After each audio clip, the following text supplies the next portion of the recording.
Hi friends, நான் Karaikal doctor Nishar. நம்ம collection சேனலை சப்ஸ்கிரைப் பண்ணுங்கள். அப்போ தான் நம்ம அடுத்தடுத்த வீடியோ போகிறது கொஞ்சம் இன்ட்ரெஸ்டிங்காக இருக்கும்.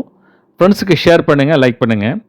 இன்றைக்கி நம்ம பார்க்குறது 1970ஆம் ஆண்டு முதல் 2003ஆம் ஆண்டு வரை புழக்கத்தில் இருந்த ₹5 கரன்சி நோட்டை தான் நம்ம பார்த்துட்ருக்கோம். இப்போது இந்த கரன்சி நோட்டில் பார்த்தீங்கன்னாக்கா 1992 முதல் 1997 வரை ஆர்பிஐயுடைய கவர்னராக பணியாற்றிய ரங்கராஜன் அவர்களுடைய கையொப்பம் இதில் இருக்குது.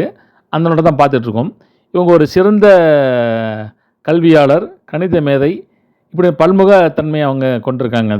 அவங்க கையெழுத்து தான் இதில் அதில் நம்ம பார்த்துட்ருக்க மாதிரி இருக்குது. இவங்க ஒரு பத்மபூஷன் விருது வழங்கி இந்திய அரசாங்கம் கௌரவம் செஞ்சுருக்குது.